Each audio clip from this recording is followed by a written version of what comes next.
سلام على عباده الذين اصطفى اما بعد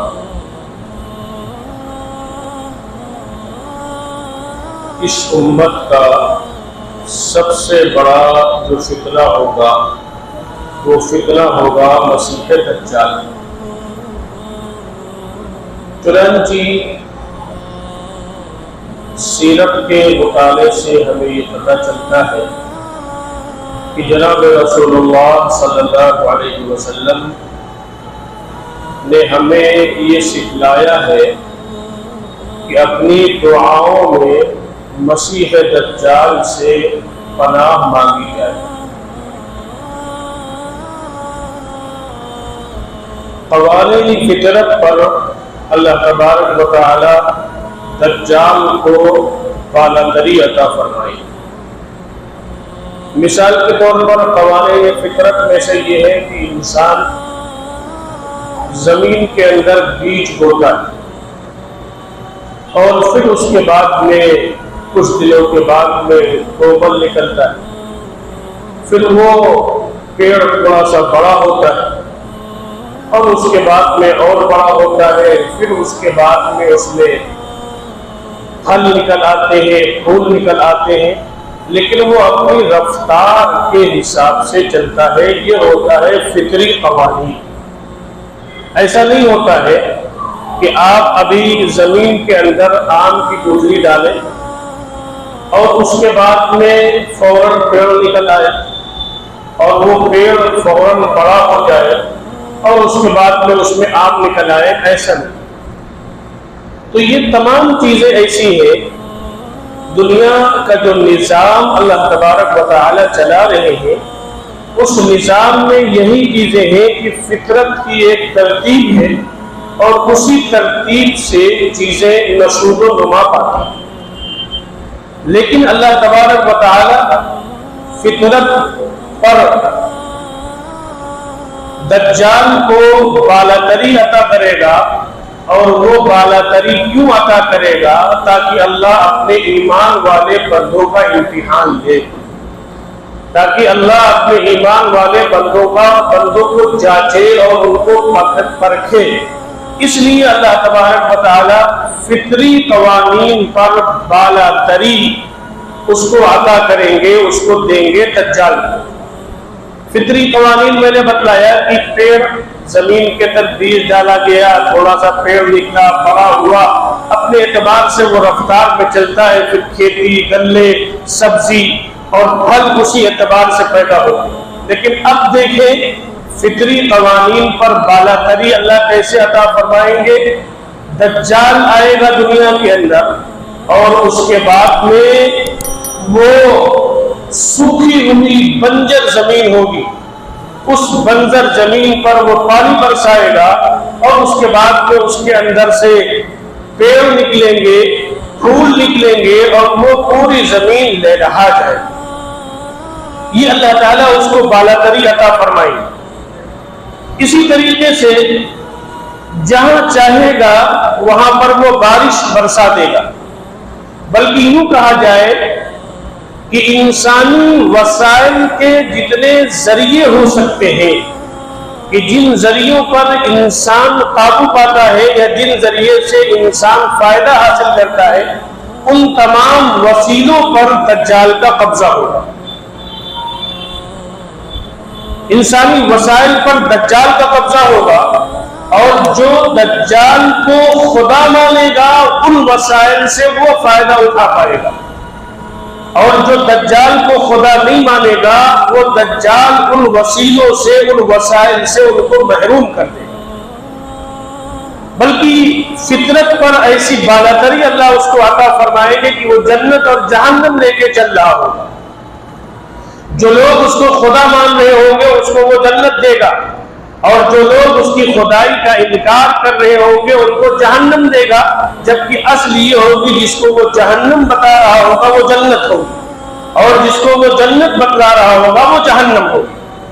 اور اس کے بعد میں پوری دنیا کا دورہ کرے گا، پوری دنیا کے تمام شہروں میں دجال جائے گا، تمام جگہ جائے گا، اور جانے کے بعد میں اپنی قدرت کے بارے میں، اپنی طاقت کے بارے میں بتلائے گا، اور جو کہے گا کہ ہم تمہارے رب ہیں، تم ہم کو رب مانو، یہ پوری دنیا میں جائے گا۔ لیکن دو جگہ ایسی ہوں گی جہاں پر دجال نہیں پہنچ پائے گا، ایک تو مکہ المکرمہ اور دوسرے مدینہ منورہ، کہ وہاں پر ہر مدخل پر اور ہر داخل ہونے کی جگہ پر فرشتوں کا پہرا لگا ہوا ہوگا۔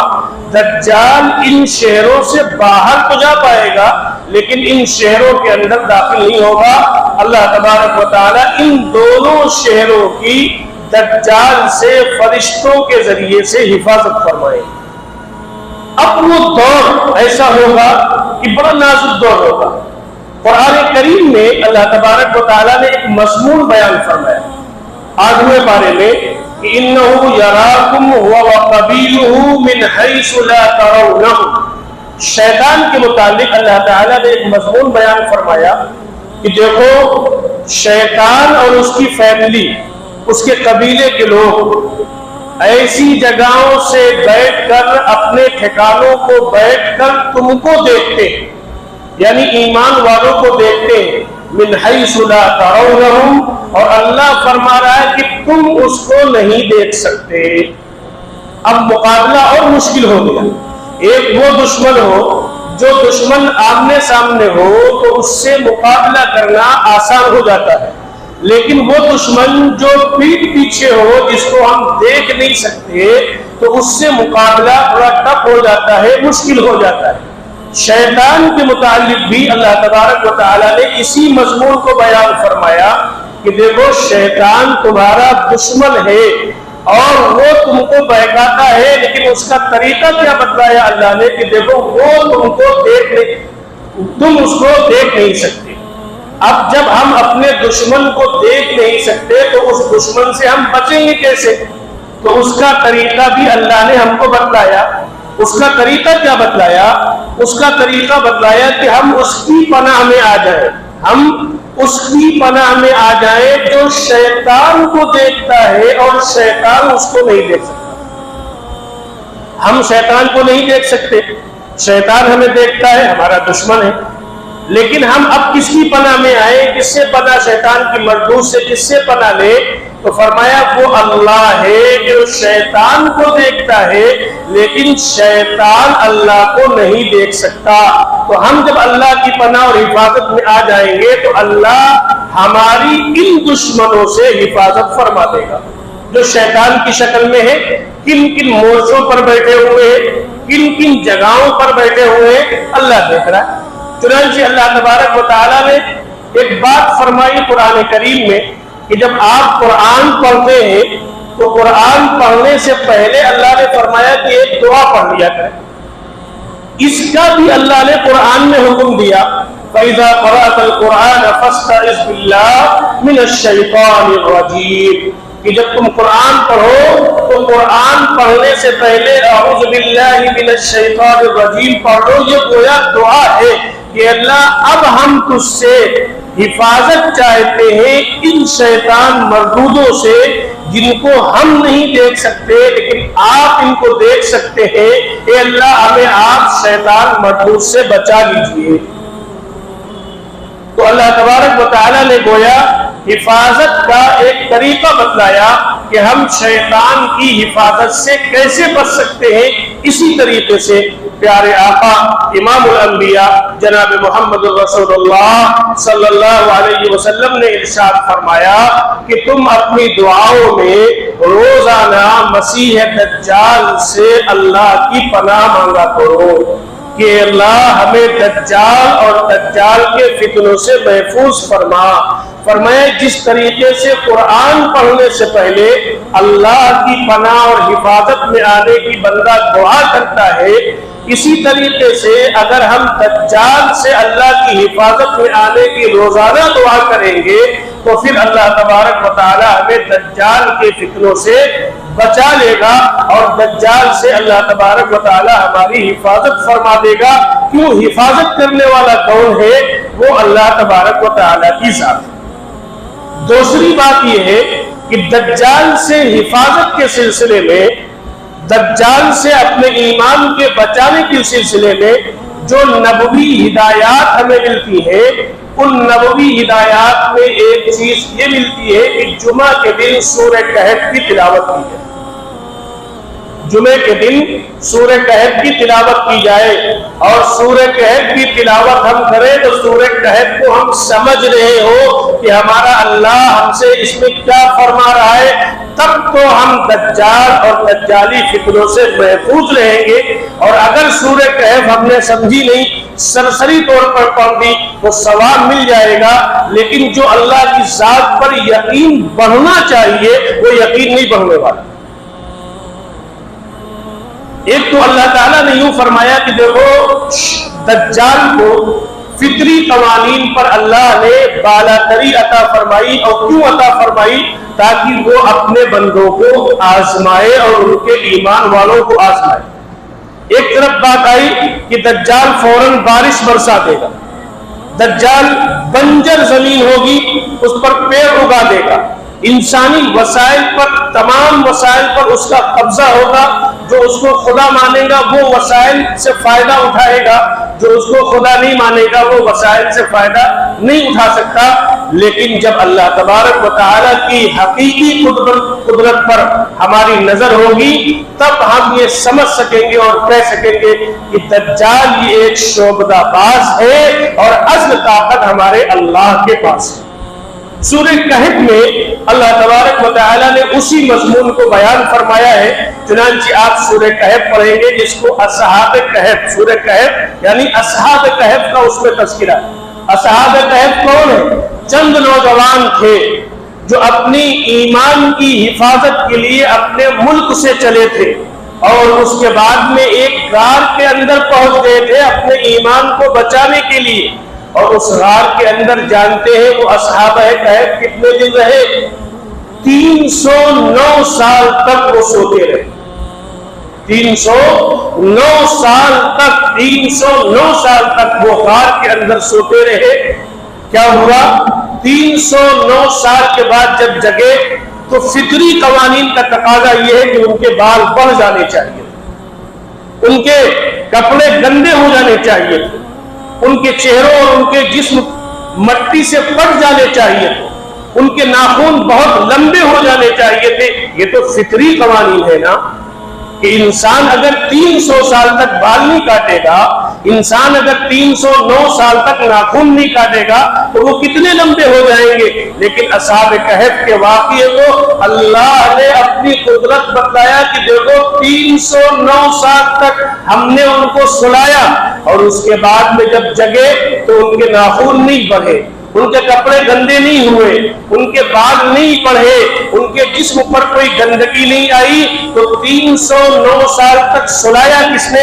اس اللہ نے سلایا جو آسمان و زمین کا پیدا کرنے والا ہے۔ ناخن کس نے، بال کس نے نہیں پڑنے دیے؟ وہ اللہ جو آسمانوں اور زمینوں کا مالک ہے۔ ان کے جسم پر مٹی کے آثار کیوں نہیں ظاہر ہوئے؟ اس اللہ نے جو آسمان و زمین کے نظام کو چلا رہا ہے، اس اللہ نے ان کی حفاظت فرمائی۔ اب بتلاؤ اگر کسی کو اللہ کی اس قدرت پر یقین ہوگا تو کیا وہ دجال کی اس شعبدہ بازی سے متاثر ہوگا؟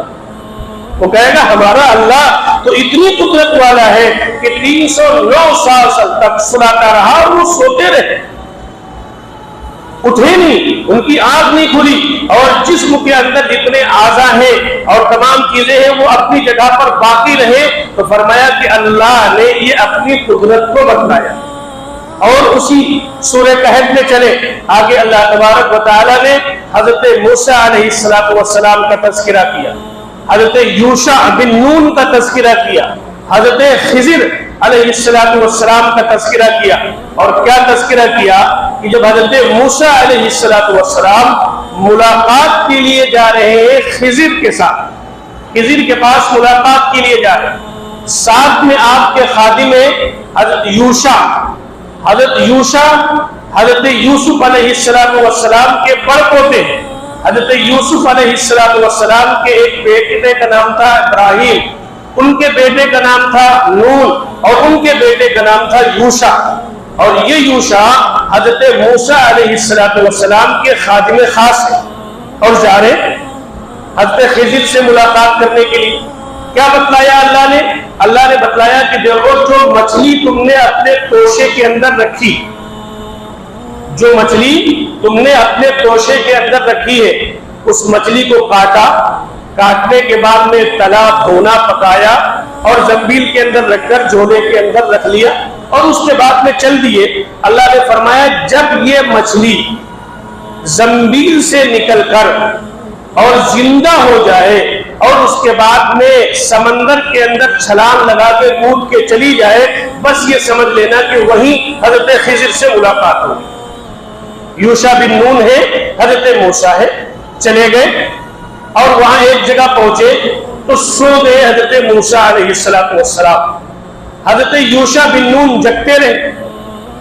انہوں نے دیکھا کہ مچھلی زنبیل سے نکلی، زندہ ہوئی اور زندہ ہو جانے کے بعد میں سمندر کے اندر کود گئی اور چلی گئی۔ حضرت موسیٰ علیہ السلام جب بیدار ہوئے تو حضرت یوشع بن نون اس واقعے کو بتلانا بھول گئے کہ ایسا واقعہ ہوا اور چلتے رہے۔ بہت لمبا سفر جب کر لیا تو حضرت موسیٰ علیہ السلام نے کہا لقد لقینا من سفرنا ھذا نصبا، اے یوشع ذرا وہ مچھلی لاؤ، بہت بھوک لگی ہے، کچھ ناشتہ کریں، کچھ کھائیں۔ تو حضرت یوشع بن نون نے کہا ارے وہ تو میں بھول گیا، اور وہ مچھلی تو فلاں جگہ جہاں آپ رکے تھے ہماری زنبیل سے نکل کر زندہ ہو کر سمندر کے اندر چلی گئی۔ حضرت موسیٰ نے فرمایا وہی تو خضر کو ملنا تھا۔ واپس آئے، اب اس مچھلی کو کس نے بتلایا؟ اس مچھلی کو کس نے زندہ کیا؟ کاٹ کے مچھلی بنا دی گئی، پکا لی گئی، زنبیل میں رکھ دی گئی۔ اس مچھلی کو جوڑا کس نے اور پھر اس مچھلی کو زندہ کس نے کیا؟ پھر اس مچھلی کو بتلایا کس نے کہ یہاں خضر ملیں گے، یہاں تم سمندر کے اندر چلے جاؤ۔ اگر ہمارے اور آپ کے گھر میں کوئی ایسا واقعہ ہو جائے کہ مچھلی کوکر اور پتیلی میں پک رہی ہو اور اس کے بعد میں وہ مچھلی پتیلی اور کوکر سے زندہ ہو کے باہر کود پڑے پتیلی سے، تو ہم اور آپ اپنے گھروں سے کود جائیں گے، یہ کیا ہو گیا؟ لیکن وہاں کیا ہوا؟ جب یہ منظر دیکھا، واپس آئے تو دیکھا حضرت خضر سے ملاقات ہو۔ اب میں اس واقعے کو پڑھنے سے پہلے ایک واقعہ بتلاؤں حضرت یوشع بن نون کا۔ حضرت موسیٰ علیہ السلام نے چل رہے تھے بیت المقدس کو فتح کرنے کے، اور بیت المقدس کو فتح کرنے سے پہلے اللہ تبارک و تعالیٰ کی طرف سے وقت آیا، اللہ نے حضرت موسیٰ کو بلا لیا اپنے پاس اور اپنی زندگی میں اپنا جانشین حضرت یوشع بن نون کو حضرت موسیٰ نے بنایا تھا۔ چنانچہ موسیٰ علیہ السلام کے انتقال کے بعد حضرت یوشع بن نون کو اللہ نے نبوت دی، اور نبوت دینے کے بعد میں کہا کہ جاؤ تم بیت المقدس کو فتح کرو۔ حضرت موسیٰ علیہ السلام کے جانشین حضرت یوشع بن نون جب چلے تو بیت المقدس سے پہلے ایک شہر پڑتا ہے جس کا نام عربی میں اریکو ہے اور انگلش میں جریکو ہے۔ آپ سرچ کریں گے تو پتہ چل جائے گا 12,000 سال سے وہ شہر آج بھی آباد ہے۔ جریکو شہر بیت المقدس سے پہلے پڑتا ہے، کبھی وہ شہر غیر آباد رہا ہی نہیں، 12,000 سال سے آج تک آباد۔ وہ شہر پڑا، حضرت یوشع بن نون اس شہر کو جب فتح کرنے لگے کہ اس شہر کو فتح کرنا ہے، پھر بیت المقدس فتح کرنا ہے، وہاں بڑی بڑی فصیلیں تھیں، تو اب دیکھا کہ وہ سورج غروب ہونے کا وقت آ گیا۔ حضرت یوشع بن نون نے دیکھا کہ سورج غروب ہونے کا وقت آ گیا، تو حضرت یوشع بن نون نے سورج کو مخاطب ہو کے کہا کہ اے سورج تو بھی اللہ کا غلام ہے اور ہم بھی اللہ کے غلام ہیں، اور پھر حضرت یوشع بن نون نے دعا کی کہ اللہ سورج کو روک دیجیے۔ آپ حضرت آدم علیہ السلام سے لے کے آج تک پوری تاریخی انسانی میں آپ کو کبھی نہیں ملے گا کہ اللہ نے سورج کو روکا ہو، لیکن یوشع بن نون نے جب دعا کی ہے شام کے وقت کہ اللہ سورج کو روک دیجئے، بیت المقدس فتح کرنا ہے، اور آج جمعہ کا دن ہے، اگر سورج غروب ہو گیا تو سنیچر کے دن یہودیوں کی شریعت میں جنگ کرنا منع تھا، اتوار آتے آتے ان کے جذبات ختم ہو سکتے تھے، اس لیے انہوں نے دعا کی تھی کہ اللہ سورج کو روک دیجئے. اللہ نے سورج کو روکا، جری کو فتح کیا، اور اس کے بعد میں پھر بیت المقدس فتح ہوا. پھر اللہ تبارک و تعالیٰ نے سورج کو ڈبویا.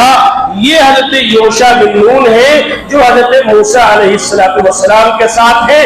اب جو سورہ کہف کی تلاوت کرے گا اور جو یہ بات سمجھ لے گا کہ جو یوشع بن نون کے لیے اللہ کی قدرت یہ ہے کہ اللہ نے سورج کو روک دیا تھا، جو اللہ کی قدرت کا قائل ہوگا تو کیا وہ دجال کے مکر و فریب میں آ سکتا ہے؟ کیا دجال کے فتنوں کا وہ شکار ہو سکتا ہے؟ نہیں ہو سکتا ہے، اس لیے کہ اس کے سامنے اللہ کی قدرت ہے. اب حضرت موسیٰ علیہ السلام کا سفر شروع ہوا حضرت خضر کے ساتھ. ایک کشتی پر بیٹھے حضرت خضر حضرت موسیٰ علیہ السلام. جب اس کشتی والے نے پیسے وصولنا شروع کیے تو حضرت موسیٰ دینے لگے تو اس نے منع کر دیا کہ آپ نیک لوگ ہیں، آپ سے ہم کرایہ نہیں لیں گے. کچھ دور چلے گئے حضرت خضر وہ کشتی توڑنے لگے، بلکہ اس کو توڑ دیا. حضرت موسیٰ نے کہا کہ یہ کیا کر رہے ہیں؟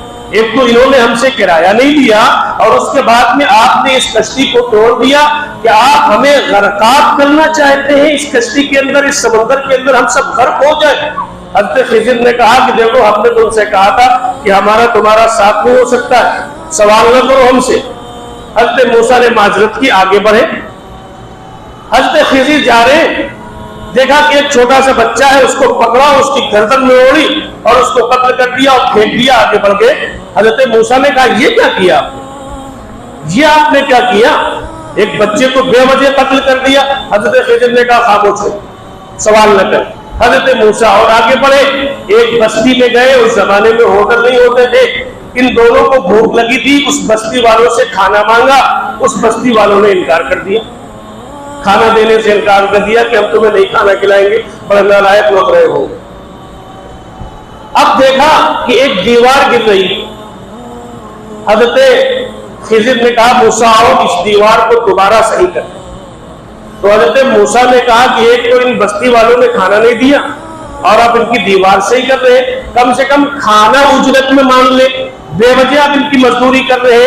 حضرت خضر نے کہا کہ تم جب جو میں جانتا ہوں وہ تم نہیں جانتے، خاموش رہو. دونوں نے مل کر دیوار صحیح کی. اس کے بعد میں حضرت خضر نے کہا کہ اب میرا تمہارا ساتھ نہیں ہو سکتا، بس یہیں تک. کہا یہ بتلاؤ کشتی کیوں توڑی تھی؟ تو کہا کشتی اس لیے توڑی تھی کہ آگے ایک ظالم بادشاہ تھا، اس کے پاس اگر کوئی صحیح سا کشتی ہوتی تھی تو وہ کشتی اس سے کشتی والے سے چھین لیا کرتا تھا. اس نے ہم پر احسان کیا کہ اپنی کشتی میں بغیر اجرت کے بیٹھایا، اس لیے اس کی کشتی میں توڑ کر ہم نے نقص پیدا کر دیا اور کمی والی کشتی وہ نہیں لیا کرتا تھا، تو میں نے اس کے ساتھ بھلائی کا معاملہ کیا. کہنے گے اور کیا کیا؟ بچوں کو بھی قتل کیا. کہنے گے اللہ نے مجھے حکم دیا تھا کہ یہ بچہ آگے چل کر اپنے باپ کے لیے بڑا ظالم ہوگا، اس لیے اس بچے کو قتل کر دو. میں نے قتل کر دیا. کہا اس بستی میں دیوار کیوں صحیح کی؟ کہا اس دیوار کے نیچے، یہ دیوار دو یتیم بچوں کی اور اس کے نیچے خزانہ. یہ سورہ کہف کا واقعہ بتا رہا ہوں، کوئی افسانہ نہیں سنا رہا ہوں. سورہ کہف میں اللہ نے بیان کیا جو 15ویں اور 16 پارے میں. تو اس کے بعد میں کہا کہ دیوار کیوں صحیح کی؟ کہا کہ ایک نیک باپ تھا، اس کا انتقال ہو گیا، اس کے 2 یتیم بیٹے. اگر یہ دیوار ٹوٹ جاتی اور خزانہ باہر نکل آیا تو جس بستی کے لوگ اتنے نالائق ہیں کہ ہمیں تمہیں کھانا نہیں کھلایا، کیا وہ اس خزانے پر قبضہ نہ کر لیتے؟ تو اس لیے ہم نے اس دیوار کو صحیح کر دیا کہ جب یہ بچے بڑے ہوں گے تو اپنا خزانہ نکال لیں گے. اور قرآن نے ایک بات کہی وَكَانَ أَبُوهُمَا صَالِحًا، ان دونوں کے باپ نیک تھے. تو معلوم یہ ہوا کہ باپ اگر نیک ہوتا ہے تو اس کا فائدہ اس کی اولاد کو ملتا ہے. حضرت موسیٰ علیہ السلام وہاں جو منع کر رہے تھے، ان کے پاس اللہ تعالیٰ نے شریعت کا علم دیا تھا اور مکمل علم دیا تھا. اس شریعت کی روشنی میں حضرت موسیٰ علیہ السلام خضر کو منع کر رہے تھے. ان کا منع کرنا اپنی جگہ صحیح تھا اور حضرت خضر کو اللہ تعالیٰ نے تکوین کا علم دیا تھا، جس کو علم لدنی کہا جاتا ہے. وہ اللہ نے ان کو علم دیا تھا اور وہ بھی اپنی جگہ صحیح کر رہے تھے۔ حضرت خضر نے اس کے بعد میں فرمایا وما فعلته عن امری، کہ دیکھو ہم اپنی طرف سے کچھ نہیں کرتے، جس اللہ نے ہمیں کرنے کا جو کچھ حکم دیتا ہے ہم وہی کرتے ہیں۔ اللہ نے حکم دیا کشتی توڑ دو تاکہ اس کی کشتی محفوظ رہے، اللہ نے حکم دیا اس بچے کو قتل کر دو تاکہ اس کے باپ اس کے شر سے محفوظ رہے، اللہ نے حکم دیا کہ اس دیوار کو صحیح کر دو تاکہ خزانہ بیٹوں کو مل سکے۔ تو ہم کو اللہ نے علم لدنی، علم تکوین عطا فرمایا ہے، اس لیے ہم نے یہ کام کیا۔ اب بتلاؤ جس کے پاس ان باتوں کی واقعات کی روشنی میں سورہ کہف کو تلاوت کر رہا ہوگا اور یہ واقعات جس کے سامنے سے گزر رہے ہوں گے، تو کیا وہ دجال اور دجالی فتنوں سے مرعوب ہوگا؟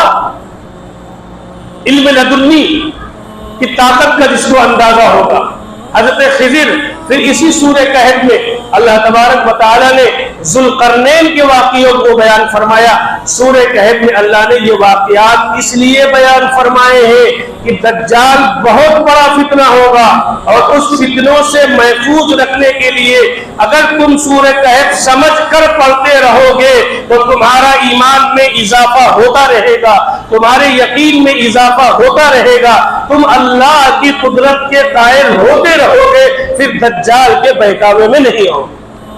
اس لیے اللہ تبارک و تعالیٰ نے سورہ کہف میں ان حضرات کا تذکرہ فرمایا اور اس لیے رسول اللہ صلی اللہ علیہ وسلم نے ہمیں جمعے کے دن سمجھ کر سورہ کہف پڑھنے کی۔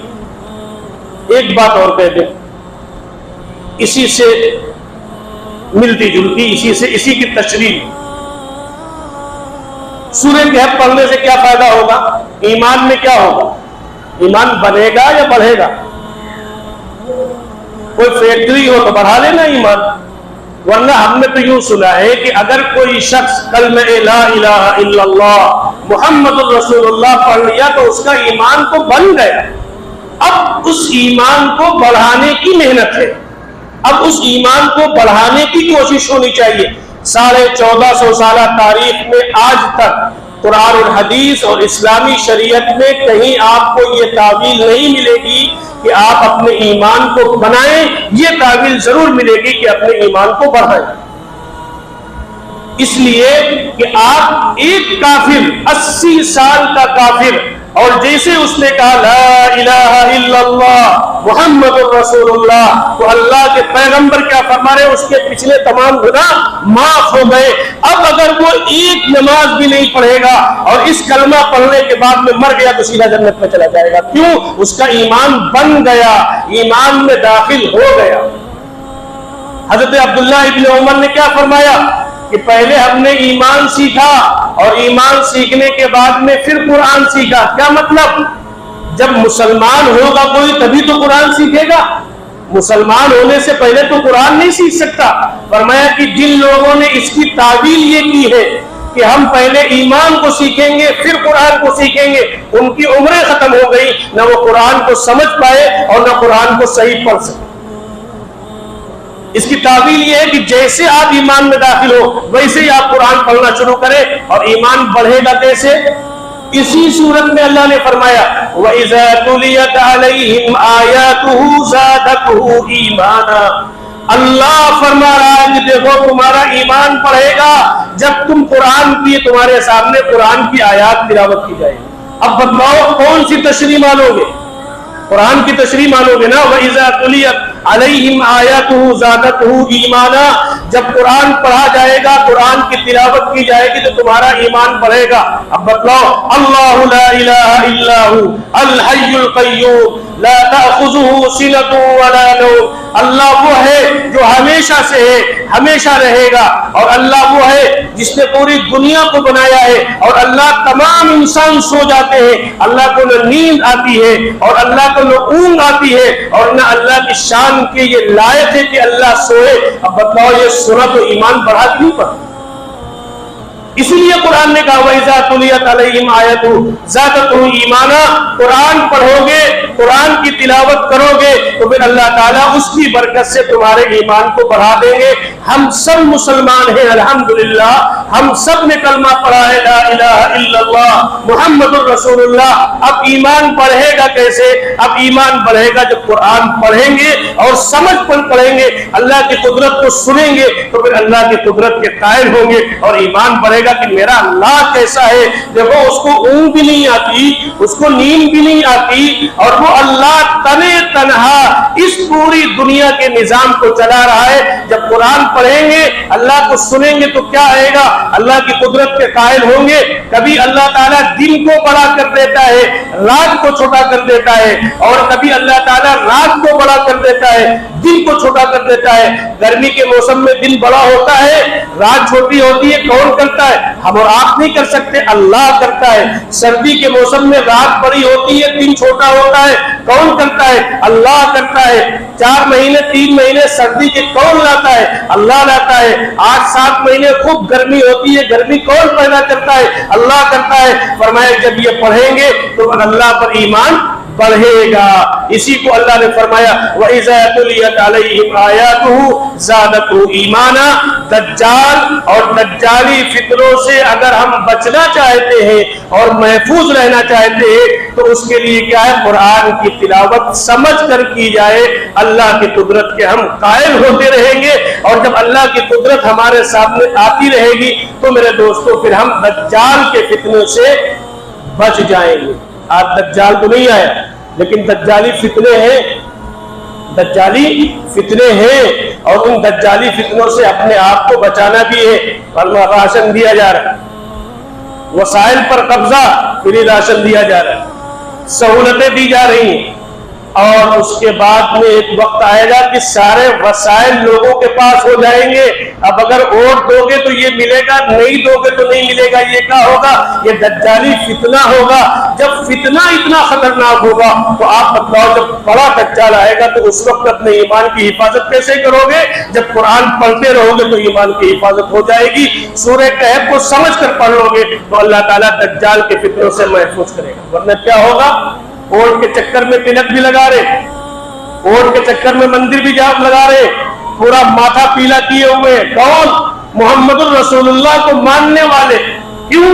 اس لیے کہ دجال کے فتنے سے متاثر ہو گئے۔ تو جب فتنے سے ذرا سے اقتدار کے لیے ایک مسلمان جا کے مندر میں ماتھا ٹیک سکتا ہے، اب بتلاؤ جب دجال آئے گا تو کیا ایمان محفوظ رہے گا؟ جنت اس کے ہاتھ میں ہوگی، جہنم اس کے ہاتھ میں ہوگی، شوختے بازی وہ دکھا رہا ہوگا، انسان کو مار دے گا، اور مار دینے کے بعد زندہ کر دے گا۔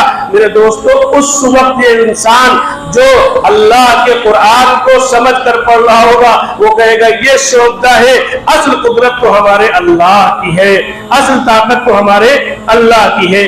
اللہ تعالی ہمیں اور آپ کو دجال کے فتنوں سے محفوظ فرمائے۔